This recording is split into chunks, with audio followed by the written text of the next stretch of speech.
Olá, muito boa tarde. Entre a possibilidade de uma sociedade democrática e a oposição a poderes imperialistas, é a tensão que se vive na Venezuela entre Guaidó e Maduro a deixar o povo sem condições mínimas de dignidade. Uma situação que vamos analisar daqui a pouco com Graça Franco, diretora de Informação da Renascença, depois de lhe mostrarmos acontecimentos que marcam esta semana, desde logo no Vaticano, na Semana do Papa.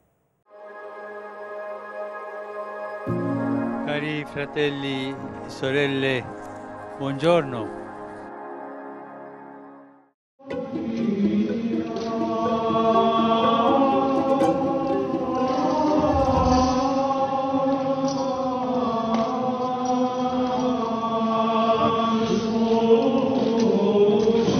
Per ritrovare la rotta oggi ci è offerto un segno, cenere in testa. È un segno che ci fa pensare a che cosa abbiamo in testa. I nostri pensieri inseguono spesso cose passeggere che vanno e vengono.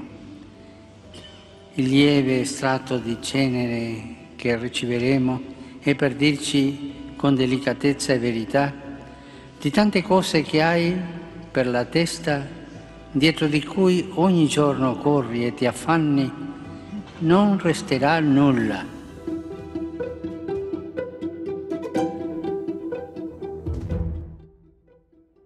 Nesta quarta-feira de cinzas, os cristãos iniciaram a Quaresma, que motivou uma mensagem do Papa Francisco, em que este propõe uma atitude de conversão na relação com a natureza. Ao olhar o grau de destruição que se abate sobre os recursos naturais, o Papa desafia a adoção de novos estilos de vida solidários e ecológicos como forma de preservar a sustentabilidade do planeta. A mensagem alerta para as consequências do que é apresentado como a intemperança, uma atitude que, segundo o Papa, viola os limites que a nossa condição humana e a natureza pedem para respeitar. Se não estivermos voltados continuamente para a Páscoa, para o horizonte da ressurreição, é claro que acaba por se impor a lógica do tudo e imediatamente, do possuir cada vez mais, escreve Francisco na sua mensagem quaresmal.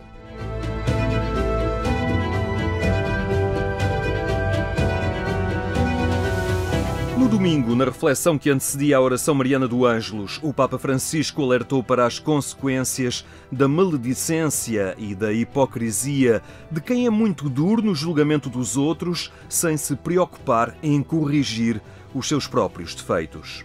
Facciamoci la domanda: io parlo male degli altri? Io cerco sempre di sporcare gli altri? Per me è più facile vedere i difetti altrui che i miei. Cerchiamo di correggere almeno un po'. Ci farà bene a tutti.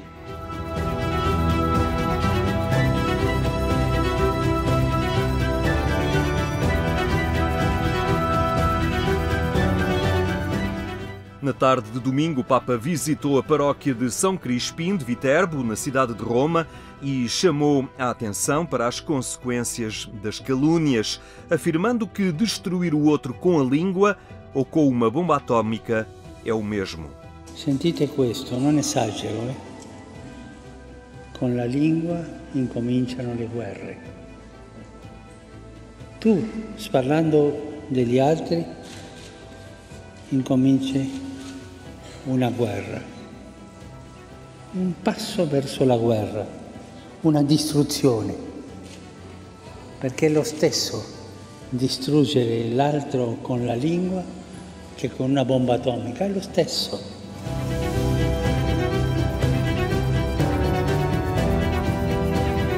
A partir de 2020 será possível consultar o arquivo do Vaticano relacionado com o Papa Pio XII. O arquivo vai ser aberto aos investigadores no dia 2 de março de 2020, data em que será assinalado o 80º aniversário da eleição de Eugênio Pacelli.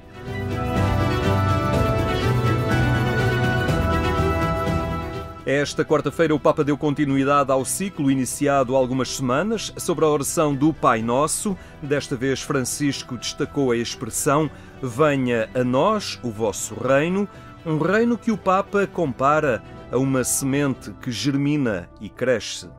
Il simbolo del seme è eloquente. Un giorno il contadino lo affonda nella terra, un gesto che sembra una sepoltura.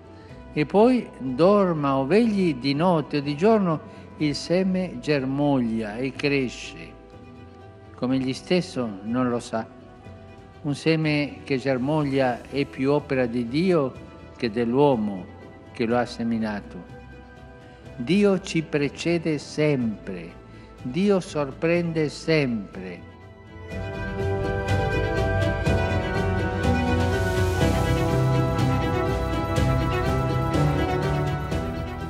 O vídeo divulgado pela Rede Mundial de Oração do Papa realça este mês que a situação dos cristãos perseguidos no mundo é cada vez menos longínqua e abstrata. Quizás nos cueste creerlo, pero hoy hay más mártires que en los primeros siglos. Son perseguidos porque a esta sociedad le dicen la verdad y anuncian a Jesucristo. Esto sucede especialmente allí donde la libertad religiosa todavía no está garantizada. Pero también en países que en la teoría y en los papeles tutelan la libertad y los derechos humanos. Recemos para que las comunidades cristianas, en especial aquellas que son perseguidas, sientan la cercanía de Cristo y tengan sus derechos reconocidos. E non dimenticatevi di pregare per me. Arrivederci.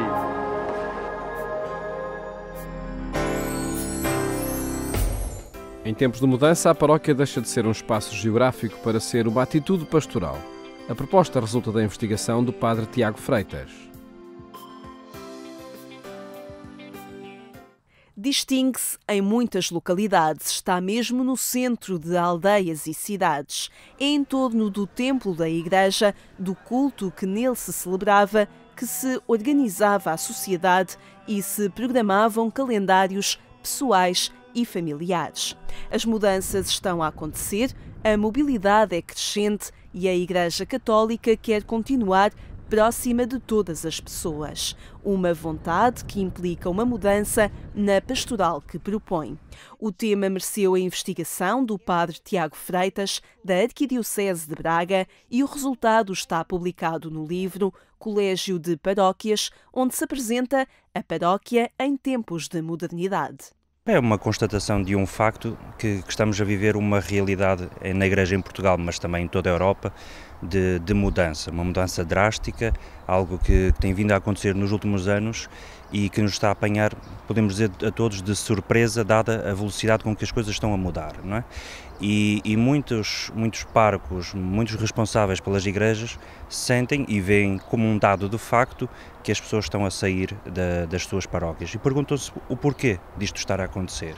Em parte pode ter a ver com razões de tipo cultural, que não, é um drama que não afeta meramente as paróquias, mas por outro lado pode também ter a ver com o modo como nós organizamos as nossas paróquias, não é? A geografia, a liturgia, os serviços já não descrevem a pastoral paroquial. Será a relação entre as pessoas e a sua ação que levará a Igreja para fora de portas. Não olhar para as paróquias nas suas dimensões normais, tradicionais, da liturgia, a profecia e a caridade, mas reconstruí-la segundo novas categorias do cristianismo que deem resposta aos novos tempos, que eu digo de serem tempos de mobilidade. Em segundo lugar, é também uma tentativa de, mesmo no governo da paróquia, que tradicionalmente é conferida e confiada ao pároco, de propor um modelo mais colegial de governo da paróquia. Mas esta é uma proposta que pede mudanças, em especial de mentalidades. Sabemos que os discursos que vêm do Concílio Vaticano II sobre o papel dos leigos, de como que devem ser mais ativos, mais proativos, ele existe, mas muitas vezes não encontra incidência na realidade. E não é que seja só por culpa dos sacerdotes, porque também o é. Os leigos também têm medo. Às vezes podem não sentir que há disponibilidade e abertura para se comprometerem e serem mais incisivos. Aquilo que eu defendo é a abertura ou repensar um conjunto alargado de ministérios laicais, que não só o do leitor e o do acólito, mas ao mesmo tempo também têm medo, porque assumir responsabilidades e experimentar alguma coisa nova causa medo a toda a gente. Mais do que criar unidades pastorais correspondentes à união de freguesias, a proposta é entender a ação da Igreja num sentido mais alargado e menos repetitivo. A compreensão que eu tenho do termo paróquia vai para além desse espaço de culto. E uma das coisas que eu digo é que a paróquia é todo aquele lugar humanamente denso e espiritual onde a Igreja deve estar presente. Ou seja, um hospital, uma prisão ou uma escola são também elas paróquias. Mais do que uma geografia, a paróquia quer marcar uma forma de ser igreja. Colégio de Paróquias, a paróquia em tempos de modernidade, é uma proposta para abrir caminho para essa mudança.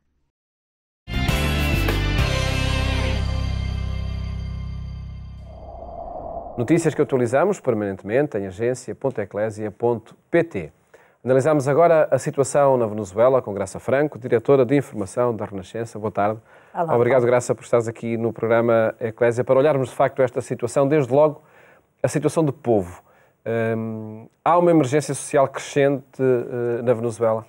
É uma situação que não é fácil analisar, mas que eu acho que uma entrevista de Silvio Vieira à Renascença esta semana, quando fala com um jogador, um ex-jogador do Futebol Clube do Porto, que agora joga no Famalicão, que é venezuelano, Vítor Garcia, pode dar um retrato. Ele já está há 6 anos em Portugal e ele diz que a vida na Venezuela não tem nenhum valor, é como se fosse uma mosca ou um mosquito, diz ele a seguir. Tal é, digamos, a carência de bens e a violência associada a um regime em que, de facto, as coisas parecem ir de dia a dia a pior. Portanto, depois do boom do petróleo da Venezuela, em que se criou a ilusão de que havia, de facto, um sistema único na Venezuela, que era um sistema de grande distribuição de riqueza, mas, infelizmente, não grande criação da riqueza, que foi os tempos de Hugo Chávez, que depois na segunda parte já é de total descalabro, nós verificamos que há um povo tolhido, como diz este jogador, tolhido pelo medo de um regime que é um regime fortemente armado, é um regime muito militarizado, é um regime em que, para além das forças convencionais, há depois uma Guarda Nacional e há aquilo que nós poderíamos designar como milícias armadas, portanto, guardas que fazem o trabalho sujo que os militares e que a Guarda não podem exibir tão, enfim, com tanto descaramento. Eu ontem fiz uma consulta entre vários sites para saber quantos são, de facto, os militares na Venezuela. E não consegui encontrar nenhuma estatística que fosse absolutamente fidedigna. Mas avançam-se números contra o número de militares que apoiam Guaidó. Mas mesmo isso nós não podemos saber se é metade, se é um terço, se é um quinto, porque os próprios números em relação aos militares vão de 128 mil a 300 mil, mais 400 mil reservistas capazes de mobilizar, em caso de dificuldade, 8 milhões em 30 mil. E, curiosamente, sites que dão estes números são um bocadinho mais seguros do que os que dão 128 mil militares, como, por exemplo, a Wikipédia. Portanto, há ali uma margem de manobra muito grande que não contabiliza, digamos, as tais milícias armadas e que é praticamente impossível saber, eles todos dependem, digamos, do poder de Maduro, mas saber em que medida é que eles podem passar para o outro lado. Porque não são aqueles 700 que atravessaram a ponte que vão fazer a diferença, não é? Em todo caso, e como dizia até há umas semanas Dom José Ornelas, estará nos militares enfim, a decisão de um rumo que a Venezuela possa tomar? Está seguramente, ou seja, o regime neste momento está circunscrito aos militares.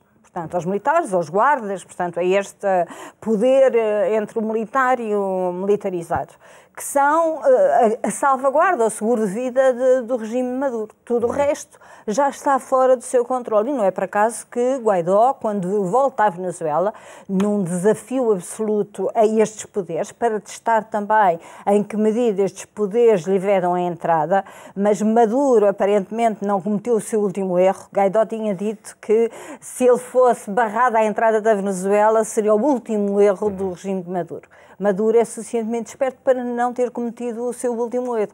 Ou seja, ele passou tranquilamente a guarda fronteiriça, digamos. Portanto, enfim, os serviços estrangeiros no aeroporto não lhe barraram a entrada. Mas isso não quer dizer que ele não tenha podido, neste momento, feito manifestações, etc., mas que não acabe preso como todos os dirigentes do seu partido. Portanto, a Vontade Popular, que é o partido que faz parte, neste momento tem presos todos os seus dirigentes, exceto Guaidó. Mas avoluma-se esse apoio ao Guaidó entre as populações? Aparentemente sim, mas... Pelo menos mediaticamente, não é? Aparentemente sim. Ele tem 50 líderes democráticos a seu lado, na comunidade internacional. Trump, na terça-feira, prolongou aquilo que era uma decisão Obama, que é continuar a considerar a Venezuela uma ameaça à segurança dos Estados Unidos. O que é que isto quer dizer? Quer dizer que, por motivos humanitários, que era o que estava escrito na resolução, os Estados Unidos reservam o direito de uma intervenção militar, que é aquilo que também está a travar um bocadinho Maduro em relação a acionar ou não uma guerra civil na Venezuela, que seria uma coisa absolutamente catastrófica. Trump fez isso e, do outro lado, quem está? Está Cuba, fortemente empenhada, a China e a Rússia, que continuam a estar do lado do regime Maduro. Mas são potências muito importantes e, portanto, são potências que podem julgar também o destino da Venezuela. Portanto, não só os Estados Unidos. Os Estados Unidos são muito criticados, portanto, põem sobre a mesa a questão de uma intervenção por motivos económicos, ou seja, por causa do petróleo, como põem agora também a questão humanitária e ninguém sabe se também é por causa do petróleo ou não, mas enfim. As forças irão avaliar-se agora entre a greve dos funcionários públicos e a marcha anti-imperialista? Bom, um anti-imperialista na Venezuela, tudo é anti-imperialista, não é? A única maneira de se convocar qualquer coisa é convocar contra o imperialismo, até porque há um forte nacionalismo venezuelano, ou seja, uma intervenção militar, por melhor que fosse explicada, também geraria um movimento global, digamos, anti essa intervenção, muito nacionalista. Portanto, é preciso usar com pinças qualquer intervenção. E o melhor é não haver intervenção nenhuma, não é? Curiosamente, este ano, Dom Nuno Brás, o bispo do Funchal, dedica aquilo que é a contribuição dos católicos, as renúncias quaresmais ao problema da Venezuela. Portanto, não só rezar, como ajudar os venezuelanos. E há outras dioceses também, creio que são várias as que têm esse fim. Porque nos atinge imensamente. No caso da Madeira, em especial. Exato, no caso da Madeira, a Madeira está a mudar por causa do regresso dos venezuelanos, não é? Portanto, não é uma coisa que esteja longe de nós, não é? Portanto, o interior, neste momento, está a receber imensos venezuelanos. Portanto, Portugal tem uma comunidade de 300 mil portugueses ou lusodescendentes na Venezuela e tem já muitos venezuelanos regressados ou lusodescendentes regressados, que é para o continente, que é sobretudo para a Madeira, onde a população vai mudando, não é? Portanto, por causa, aliás, rejuvenesce por causa do regresso dos venezuelanos. Portanto, há aqui assim, aquilo que se joga aqui é paz na Venezuela. E, portanto, é uma coisa pela qual nós temos que rezar imenso para que a solução não seja uma solução armada, nem num sentido, nem no outro, nem numa intervenção externa, nem num confronto interno, que pode vir a acontecer. Ou seja, se estes militares se dividirem, neste momento, aparentemente, a cadeia de comando está quebrada, porque senão o Guaidó não teria entrado, senão estas manifestações não teriam sido permitidas, senão muita coisa já estaria diferente na Venezuela e provavelmente teríamos menos notícias da Venezuela aqui, que é um dos problemas que contrariar todas as maneiras possíveis e imaginárias da liberdade de expressão, como assistimos àquela atuação de Maduro a tirar todas as cassetes mostradas por um jornalista que lhe colocou, no fundo, perguntas desagradáveis sobre a pobreza na Venezuela. Em todo caso, permanece essa necessidade de ajuda, de solidariedade, que até neste tempo da Quaresma vai ser expressa, como referiste. Problemas de subnutrição infantil, esses problemas são reais na Venezuela pelos relatos que chegam da Caritas e de outras organizações? A questão da saúde é uma questão fulcral na Venezuela e é uma das questões que mais gerou choque na comunidade internacional. A ajuda humanitária que não entrou na Venezuela, aquele caminhão que, no fundo, foi atacado e quando é um caminhão de ajuda humanitária são toneladas de alimentos e de medicamentos que foram incendiados para não entrar na Venezuela, são a prova de que a situação na Venezuela é muitíssimo grave. E é muitíssimo grave porque faltam, entre outros medicamentos, simples Benurons, ou seja, passa publicidade, o paracetamol, não é? Portanto, aquela coisa mais simples de tirar as dores, todos os medicamentos para anestesias, portanto, medicamentos que são absolutamente essenciais para, no fundo, combater doenças mesmo que sejam comuns, para não falar daquilo que é os medicamentos de combate ao cancro, portanto. E a Venezuela tinha um sistema muito bom de saúde, portanto, há poucos anos a Venezuela era um oásis, diríamos, na América Latina. A tensão política, assim, é deixar o povo, de facto, a sofrer as consequências. Graça, muito obrigado por ter estado aqui no programa que a analisar esta situação que permanece na Venezuela. Até uma próxima oportunidade. Mais logo, acompanhe a nossa edição rádio na Antena 1, quando forem 22h45. Votos de uma ótima tarde. Até amanhã, se Deus quiser.